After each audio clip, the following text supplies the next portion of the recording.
Welcome back, Pontiac High School students. This is part 3 of our look into our foreign policy overview. This time we're going to be looking at how the United States becomes a single superpower and what we have done with that single superpower status.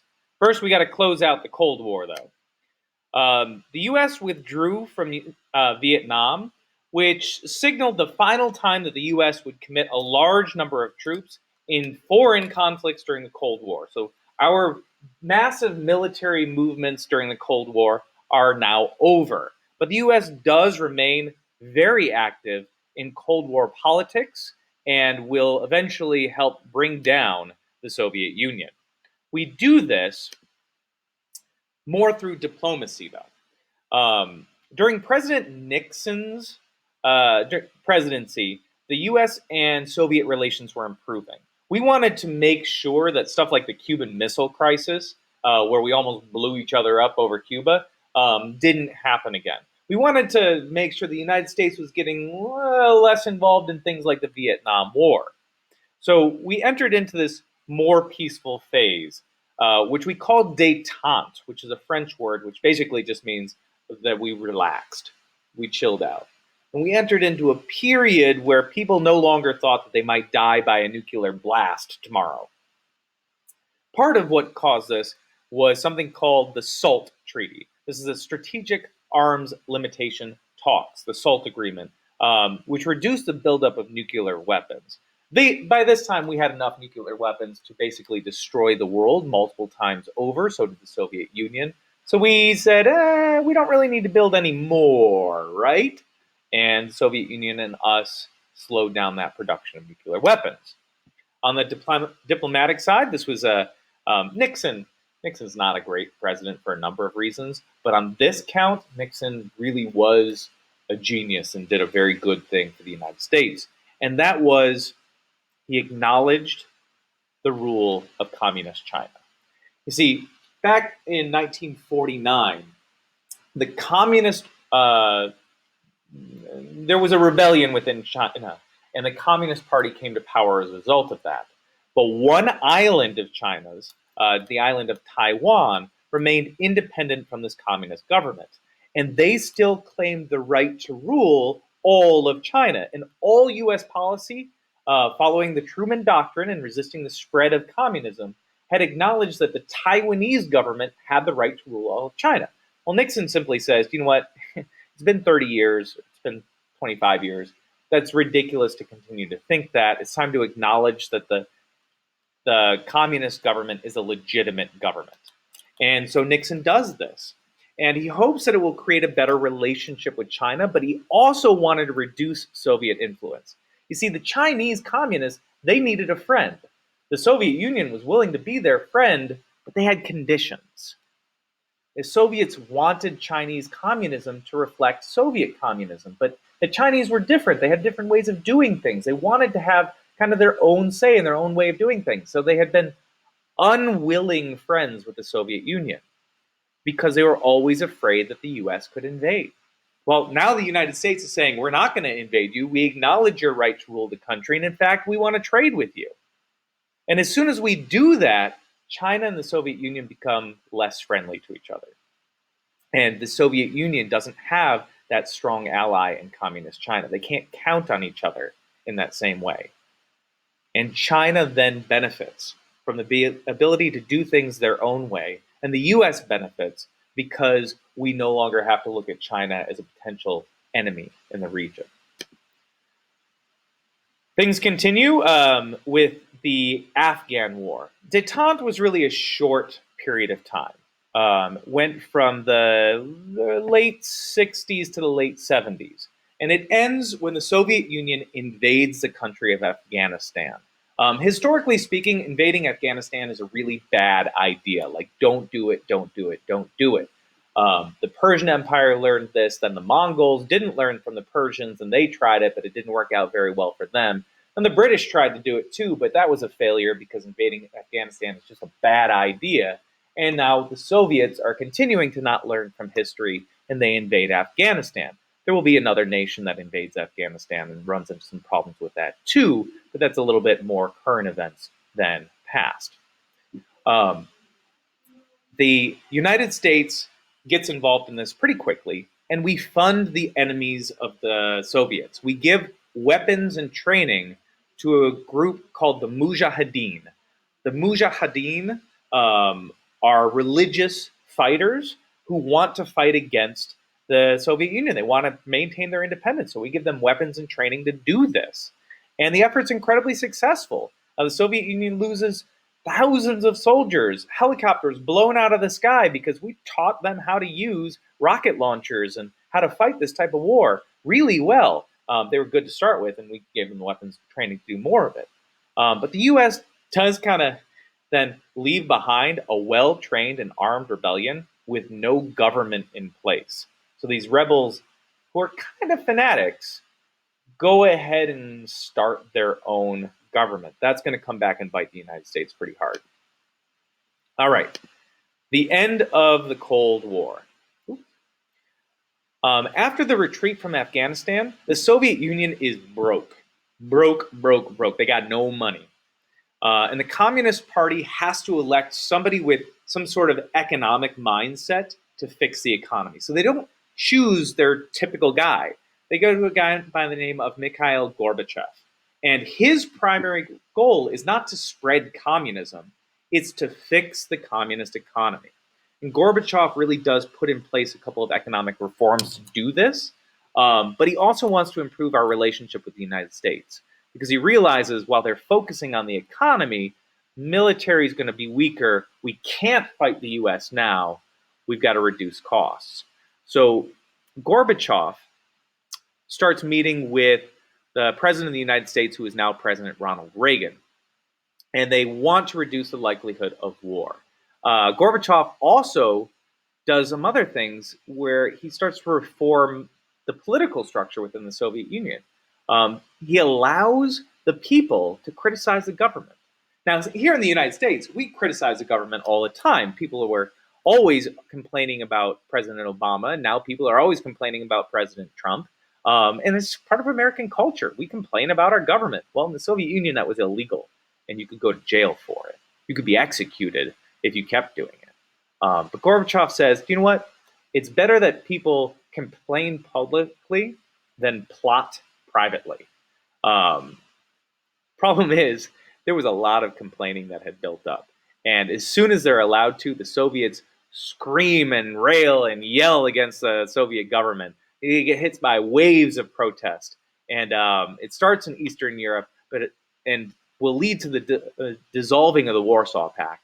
All of these Warsaw Pact nations are now criticizing their communist government, trying to get rid of their communist governments.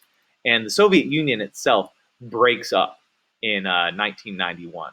So Gorbachev's reforms, particularly the political reforms, lead to the end of the Soviet Union. The Soviet Union is dead. 1991, Soviet Union is gone. The Cold War is over. And it's because of the political and economic problems within the Soviet Union. It has very little to do with the United States itself. So we're now in this post-Cold War period, after the Cold War. This was an event that was interesting. It was celebrated because our great enemy was gone, but it was also pretty scary. You see, for 40 years, the world had been balanced. We'd had NATO and the Warsaw Pact. Nobody was going to attack NATO. Nobody was going to attack the Warsaw Pact. We had mutually assured destruction if you did. If you attacked any of those nations, you were going to get nuked. It was not going to go well for you. So nobody did it. We didn't have a major war.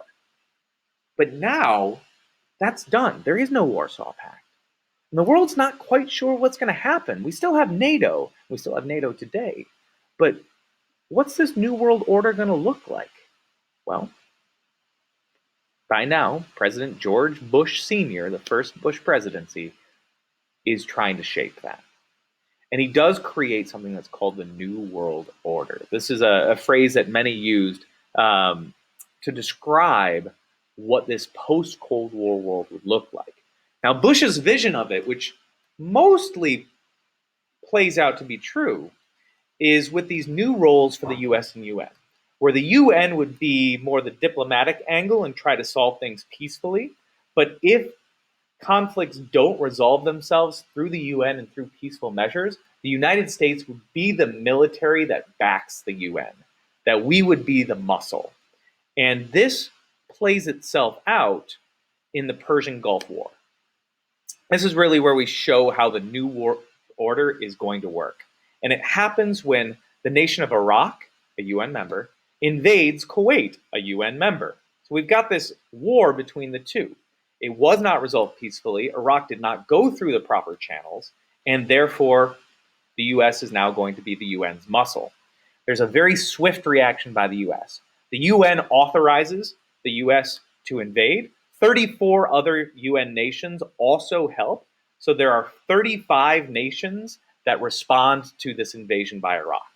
They go in, they beat down the Iraqi army and force it out of Kuwait. They don't overthrow the Iraqi government.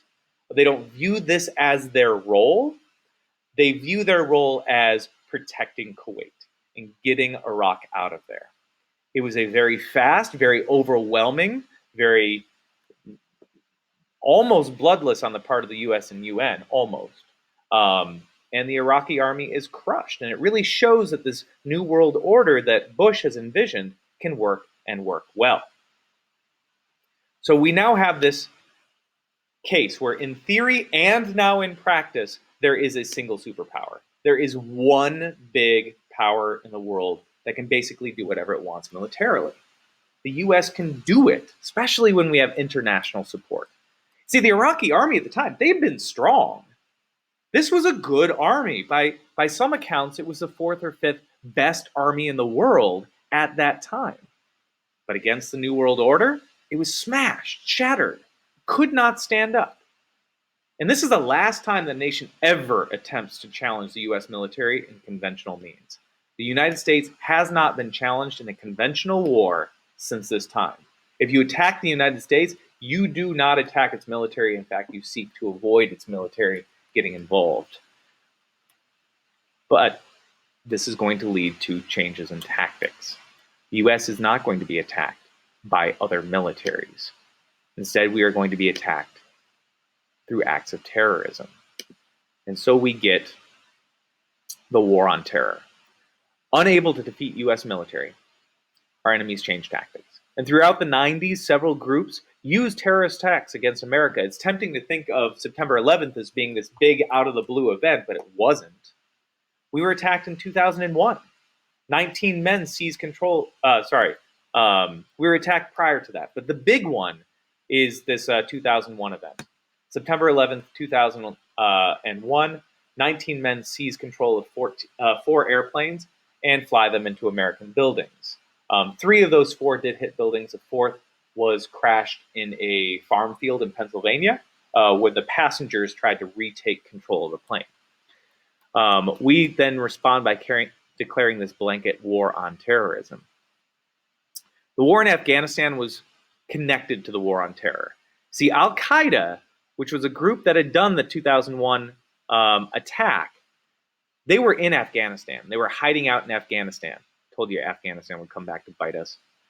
The Taliban was a group that controlled Afghanistan after the Soviet withdrawal, largely trained and funded and armed by the United States. The Mujahideen and the Taliban kind of become this thing that controls the country.